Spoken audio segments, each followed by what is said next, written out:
Assalamualaikum warahmatullahi wabarakatuh. Gimana kabarnya anak-anak di pagi yang cerah ini? Mudah-mudahan adik-adik semuanya, anak-anak semuanya senantiasa mendapat petunjuk dari Allah Subhanahu wa taala, mendapat hidayah, mendapat kesehatan dari Allah Subhanahu wa taala. Oke anak-anak, kita lanjutkan materi tentang Pitagoras kemarin ya. Nah, sekarang kita bahas tentang penerapan teorema Pitagoras. Nah, penerapan teorema Pitagoras. Selain Pitagoras itu digunakan untuk mencari salah satu sisi dari segitiga siku-siku. Nah, Pitagoras ini, teorema Pitagoras juga bisa digunakan untuk mencari jarak antara dua titik pada bidang kartesius. Jarak antara dua titik pada bidang kartesius. Jarak antara dua titik ya nak ya, bukan jarak antara kita. Kalau sebab kita tidak ada jarak jadi ya, walaupun berjauhan. Oke, nah sekarang saya terangkan konsep jarak dulu. Konsep jarak antara dua titik. Ini misalkan titik A, kemudian ini titik B.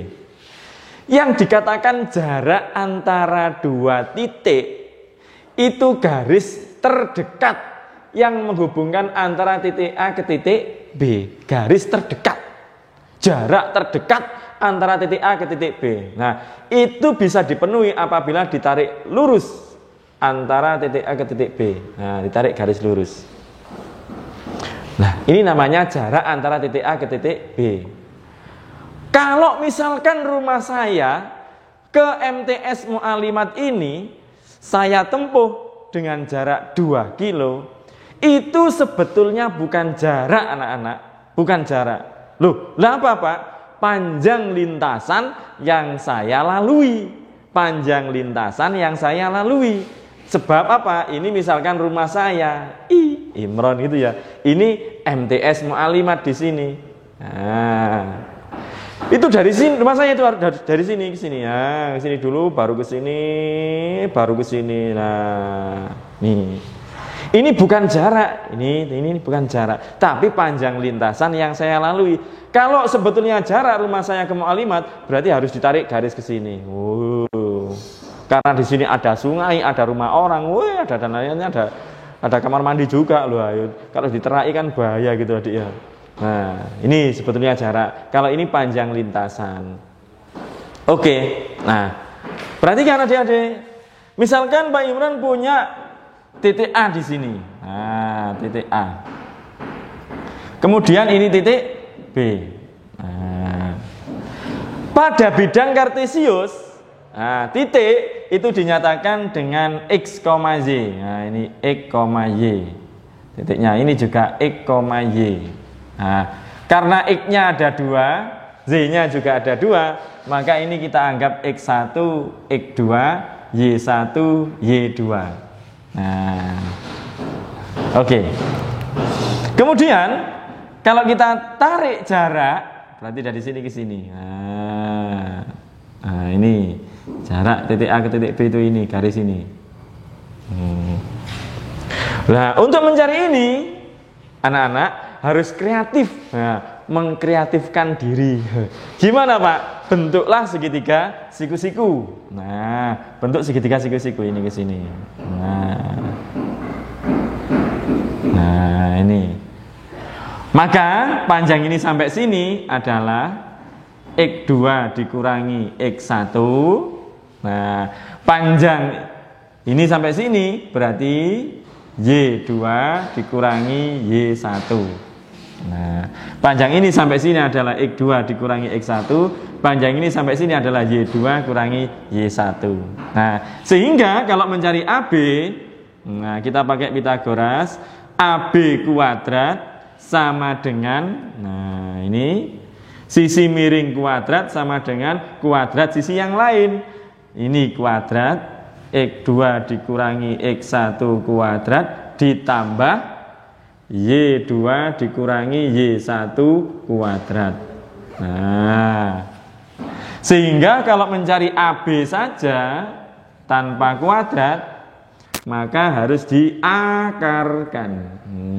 Akar ini X2 dikurangi X1 kuadrat ditambah Y2 dikurangi Y1 kuadrat. Anak-anak, inilah rumus jarak antara dua titik. Nah, inilah rumus jarak antara dua titik.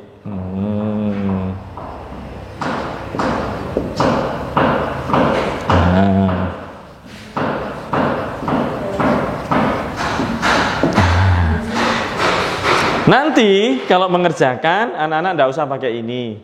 Ini adalah cara mencari rumusnya, anak-anak ya. Ini cara mencari rumusnya. Sebetulnya rumusnya adalah ini, anak-anak. Nah, nanti langsung pakai ini saja kalau mencari jarak antara dua titik pada bidang kartesius. Oke, sekarang kita terapkan. Nah, gini.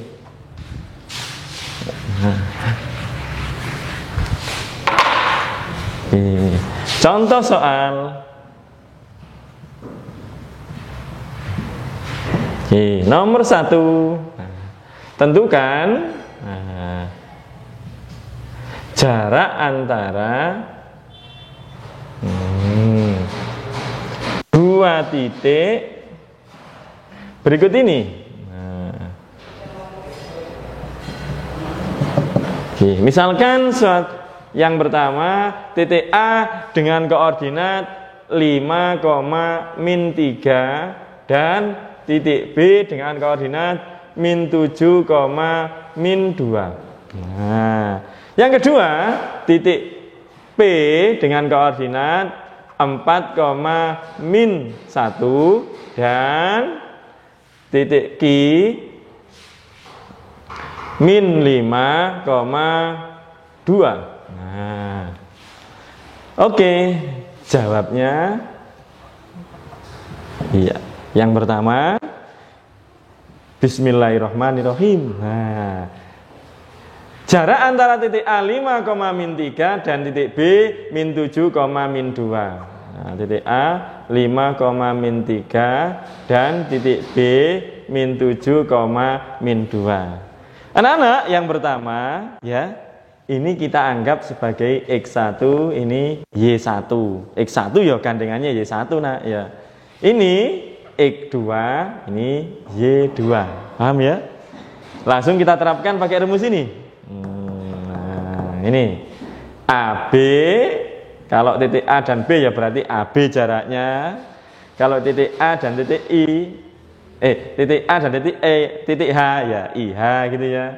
Nah, ini langsung tulis rumusnya dulu. X2 dikurangi X1 kuadrat ditambah Y2 dikurangi Y1 kuadrat. Akar. Nah, X2 nya kita masukkan. Hati-hati, negatif 7 dikurangi X1 nya 5 kuadrat ditambah Y2 -2 dikurangi ini, Y1 nya adalah -3. Hati-hati. Nah, gitu ya. -2, Y2 itu -2 dikurangi, tanda kurang ini, Y1 nya sendiri -3. Wes, sangat jelas sekali ya.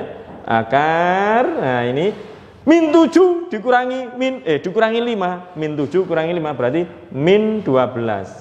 Nah, kuadrat ditambah -2. Nah, min ini jadi tambah. Nah, ini jadi tambah nanti min jadi tambah. Berarti -2 tambah 3. -2 tambah 3, -2 tambah 3, 1 kuadrat. Oke.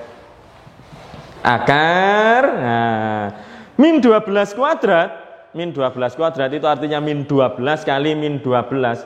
Jadi min kali min hasilnya positif ya nak ya. Oleh karena itu bilangan negatif kalau dikuadratkan hasilnya adalah positif. Sama dengan 12 kuadrat, 144 ditambah 1 kuadrat 1, sehingga akan jadi akar 145. Oke, selesai. Akar 145 itu tidak bisa bulat, jadi biarkan saja. Oke, sekarang yang B. Nah, yang B Titik P, nah dengan koordinat 4, -1 dan titik Q dengan koordinat negatif 5,2. Nah, sekarang yang pertama kita sebut ini X1, ini Y1, ini X2, ini Y2. Paham nek ya? Nah, langkah kedua kita cari jaraknya karena ini titik P sama Q, maka menggunakan B, ojo A, B ae ya. Tiru rumusnya ojo. Nah, oke. Kita tulis rumusnya dulu, jangan itu nggak usah ditulis rumusnya biar kita mudah menghafalkannya gitu ya. Nah, ini Y2 dikurangi Y1 kuadrat. Ini kalau memberi akar jangan sampai sini ya. Nah, ini kudanan nanti gitu ya. Jadi sampai sini, tek. Nah, gitu ya. Akar masukkan X2-nya negatif 5 dikurangi X1-nya 4. Nah, kuadrat ditambah Y2. Nah, Y2 2, Y2 2 dikurangi Y1-nya min 1. Ah, kuadrat lagi.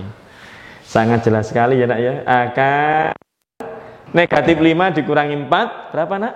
Negatif 9 kuadrat ditambah 2 dikurangi min 1, ini operasinya akan menjadi 2 ditambah 1. 2 karena min dengan min berdekatan jadi positif. Nah, 2 tambah 1 jadi 3 kuadrat. Nah, sehingga akan jadi min 9 kuadrat, min 9 kali min 9, min kali min positif 81, 3 kuadrat 9. Nah, akhirnya akan jadi akar 90. Nah, kalau mau menyederhanakan bisa disederhanakan ini anak-anak ya. Bisa disederhanakan menjadi akar 90 itu bisa ditulis 9 kali 10. Nah, akarnya 9 itu 3, akar 10 tidak bisa berarti tetap. Nah, berarti akar 90 bisa disederhanakan menjadi 3 akar 10. Nah, untuk menyederhanakan bentuk akar ini, sama ndak usah bingung, sama berhentikan sampai sini juga ndak apa-apa. Nanti akan saya ajari secara khusus untuk menyederhanakan bentuk akar ini. Saya ajari secara khusus ya. Nah, ini sekedar pemberitahuan saja gitu ya. Oke. Nah, gimana adik-adik? Sudah paham kan?